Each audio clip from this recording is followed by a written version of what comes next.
Então, a partir dos nossos exemplos, particularmente do circuito elétrico, a gente viu que uma forma de resolver o problema é quebrar o problema em dois pedaços. Na primeira parte da solução, a gente pode calcular a resposta que o sistema tem quando a sua excitação é nula. Ou seja, eu vou assumir que a entrada é nula, lembrando que a entrada nula tem significados diferentes. Por exemplo, um circuito alimentado por tensão, a tensão nula é um curto, certo? Então, veja,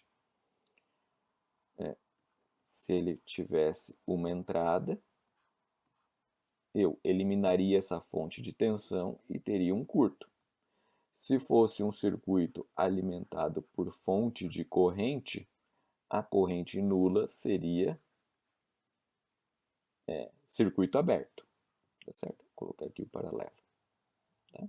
Então veja, quando eu faço isso, quando eu elimino as fontes de tensão e fonte de corrente, ou seja, a alimentação, a entrada do sistema, eu vou verificar qual é o efeito das condições de contorno não nula. Por exemplo, carga inicial no capacitor. Vou colocar aqui, ó.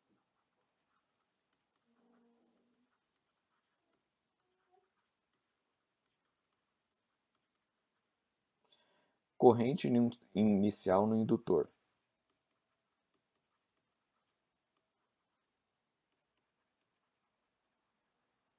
Tá certo?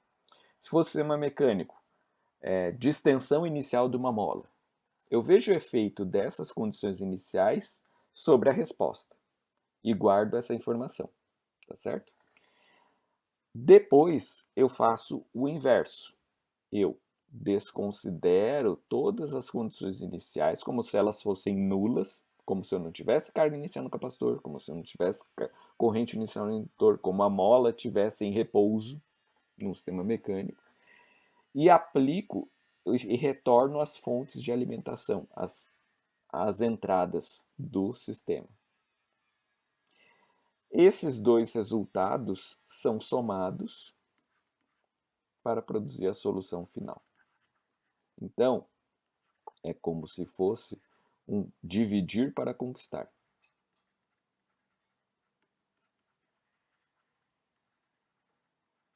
Eu analiso o efeito de cada parcela,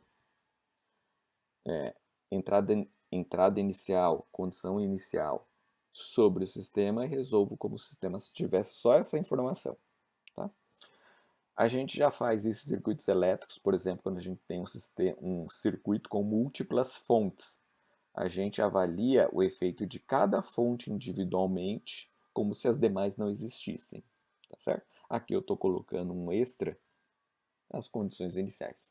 Então veja, sinais sistemas é buscar alternativas simples que permitam a resolução do problema por partes, vamos chamar assim. Claro que isso não é verdade sempre, tá certo? Isto aqui não é verdade sempre, tá? As condições onde isto é verdade são limitadas, basicamente nas equações lineares ou equações diferenciais ordinárias lineares com coeficientes constantes. Ou seja, é um mundo bem reduzido do conjunto de problemas existentes, tá certo? Então aqui a gente tem não lineares, tá? Coeficientes variáveis e etc. Tá?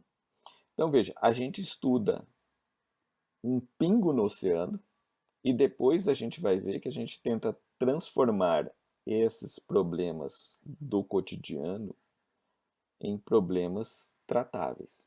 E lembrando, só para a gente puxar do passado, equações diferenciais ordinárias lineares coeficientes constantes também são resolvidas em partes. Primeiro, obtendo a solução homogênea do problema e depois a solução particular atrelada ao tipo de excitação que a gente está tendo.